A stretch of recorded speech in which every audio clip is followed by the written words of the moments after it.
Good morning, students. How are you all? I hope all of you are fine and you are enjoying your studies at your home. Yes, students. In previous class, I have explained you the chapter. Now today we are going to continue our chapter 4, the voice of our conscience. Okay. So now today we are going to learn the word meanings. So mend her manners. I have already explained you about this word meanings in the previous class. Now today I'm going to give you the word meanings to write in your notebook. So whenever I am showing you the word, take the screenshot of that and write down in your fair notebook. Okay. So see here, mend her manners. Mend her manners means to start behaving in a different, usually preferable way. Mend her manners का मतलब इस तरीके से बर्ताव शुरू करना, आरंभ कर देना, मतलब भिन्न प्रकार से. ओके. मतलब कभी उस तरीके से हम करते नहीं है. कई बार हम गुस्सा हो जाते हैं या किसी चीज़ को, हमें वो चीज़ पसंद नहीं है, अगर हम ऐसा करते हैं तो हम क्या करते हैं, हमारा बर्ताव थोड़ा अलग सा हो जाता है. Next word meaning is endure. ENDURE. Endure. Endure means patiently suffer. Okay. Patiently suffer means सहना, किसी चीज़ को सहन करना.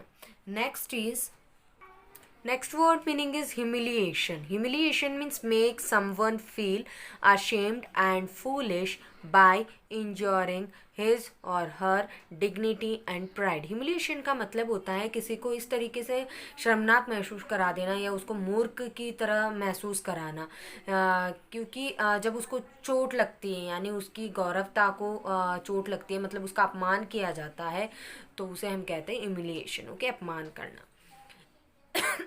Next is perturbed. Okay, next is perturbed. Perturbed means upset, means अशांत होना या उदास होना, दुखी होना. Okay. Next is ranting. RANTING. Ranting. Ranting means speaking in a loud and angry way. Means चीख के, चिल्लाते हुए, गुस्से में बात करना या किसी के ऊपर दोष लगाना, उसको हम क्या कहते हैं, रैंटिंग. ओके. चीख चिल्लाकर दोषारोपण करना.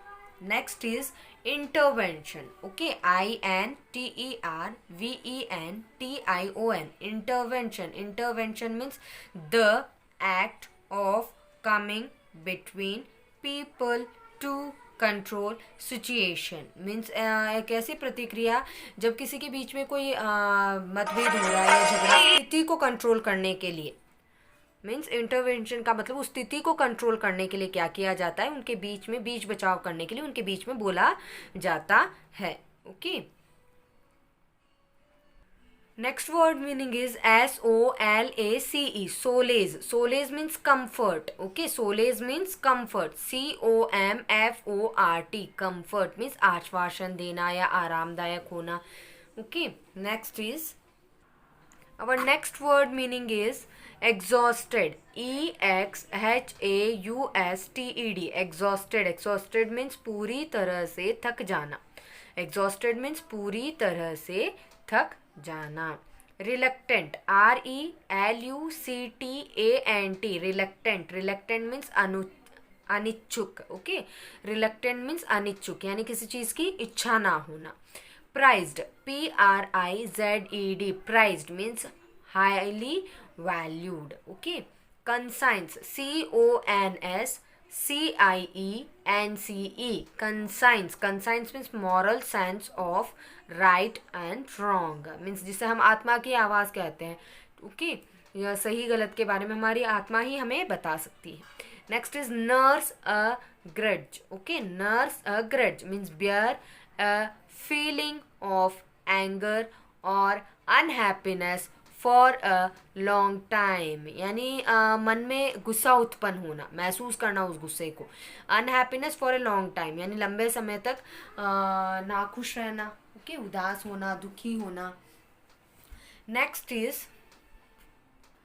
Next word meaning is discreetly. Discreetly means being careful to avoid causing embarrassment. Okay, being careful to avoid causing embarrassment means सावधानी पूर्वक किसी चीज से मतलब किसी को असामान्य या कहते हैं ना दुराचार करने से या किसी भी चीज से उन्हें बचाव से इस तरीके से उस चीज से बचाव करके चलना. ओके, बीइंग केयरफुल यानी सावधानी पूर्वक किसी चीज को सामने लाना.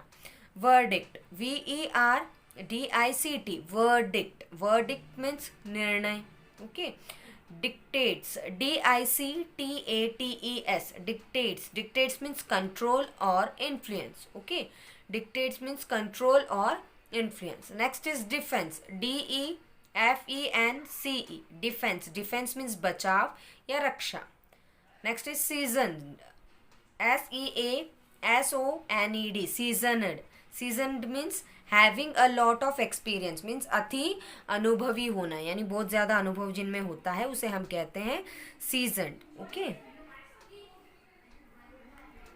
Next is perplexed. Okay, perplex means very puzzled means व्याकुल हो जाना या किसी चीज़ को लेकर बहुत ज़्यादा उलझा हुआ होना. हमें पता नहीं, समझ में नहीं आ रहा कि हमें क्या करना चाहिए या क्या नहीं करना चाहिए मीन्स उलझन में फंस जाना. Okay, dumb founded, DUMBFOUNDED, dumbfounded means unable to speak because of surprise यानी किसी चीज को देखकर आश्चर्यचकित हो जाना अचानक से, है ना. उस वक्त हम क्या हो जाते हैं, बोल नहीं पाते, हक्का बक्का हो जाना. ओके,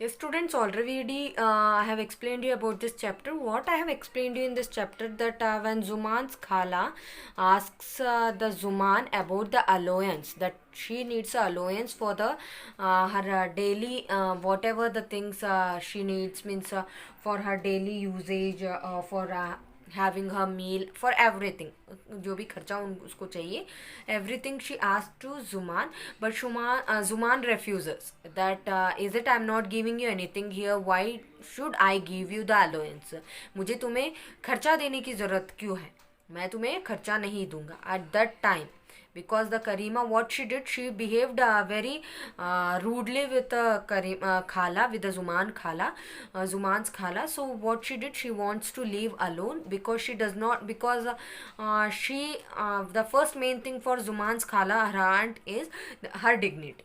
सबसे बड़ी चीज़ जुमान की खाला के लिए क्या था, उनका गौरव था, वो अपमान सहन नहीं कर सकती थी. So what she did now she went to the panchayat. He went near Algu Chaudhary and she requested him, and at that time first Zuman refused to come in the panchayat because Zuman is his friendship, but at that time the Khala said him that is the friendship is very necessary instead of the honesty. मतलब ये सब कुछ तुम्हारे सामने आंखों के सामने हो रहा है, इसके बावजूद भी तुम क्या अपनी दोस्ती का ही साथ दोगे, दोस्त का ही, मित्र का ही साथ दोगे अगर गलत भी हो रहा है तो. At that time what happens, let us. On the appointed day, the villagers assembled under a tree to conduct the proceedings. जिस दिन मतलब जहाँ पे पंचायत ने एक तारीख तय की थी, उस दिन सारे गांव के लोग वहाँ पे एकत्रित हुए एक पेड़ के नीचे जहाँ पे पंचायत के लोग बैठते हैं. The old lady made her appeal. जो जुमान की खाला थी उन्होंने एक अपील रखा था, क्या, Juman is my sister's son, I trusted him and gifted him my property and now he refuses to look after me.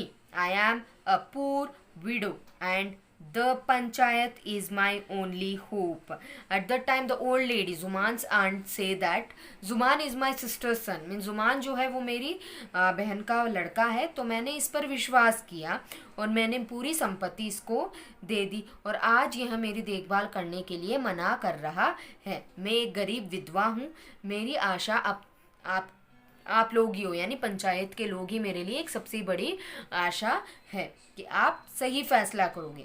Has the defendant was given the option to propose one person as the punch, the head man for the session, Ramdhan Mishra, who nursed a grudge against Zuman, now arose and asked Zuman to appoint a person of his choice as head punch. Once the panchayat has passed its judgment, you must abide by it, he said. उसी वक्त defendant के तौर पे मतलब एक मतलब पंचों जब पंच बैठते हैं तो वहाँ पे सबसे बड़ा एक व्यक्ति होता है तो वो खड़े होके यहाँ पे मतलब जो हेडमैन होता है उस सेशन का, रामधन मिश्रा, वहाँ खड़ा होता है और वो ये बोलता है बियर ए फीलिंग, उस मतलब उसके मन में एक गुस्सा आ रहा था अगेंस्ट जुमान, जुमान के खिलाफ उनको गुस्सा आ रहा, तो वो खड़े होकर जुमान को ये बोलते तुम अपनी किसी भी एक व्यक्ति को अपनी तरफ से हेड पंच के रूप में खड़ा कर लो, अगर एक बार पंचायत ने अपना निर्णय सुना दिया तो फिर तुम कुछ भी नहीं कर पाओगे. Okay, next, Zuman, realizing that most of this present were against him, discreetly replied that he would leave the choice to his aunt, and when the old lady nominated Alagu, his dear friend, Zuman could hardly believe his luck. He felt assured that Alagu would never pass a verdict that could harm his interest. जुमान को कुछ भी समझ में नहीं आ रहा था उस वक्त कि क्या करना चाहिए. सो एट दैट टाइम कि उसे कोई नुकसान ना हो, बड़ी सावधानी से उसने एक ही बात कही कि मैं ये फैसला मेरी आंट के मतलब मेरी खाला के ऊपर छोड़ता हूँ. तो अब खाला ने क्या किया, उन्हीं के मित्र अलगू को हेड पंच के रूप में खड़ा किया. तो उस वक्त उसके जो उनका जो मित्र जुमान था, जुमान के मन में ये बात आई कि मतलब मेरा लक बहुत अच्छा है, अलगू जो है वो मेरे खिलाफ कोई निर्णय नहीं लेगा. Okay students, I will explain you the next paragraph. We will continue our chapter in the next class. So learn and write the word meanings in your fair notebook and read the paragraph what I have explained you now. Okay, have a nice day.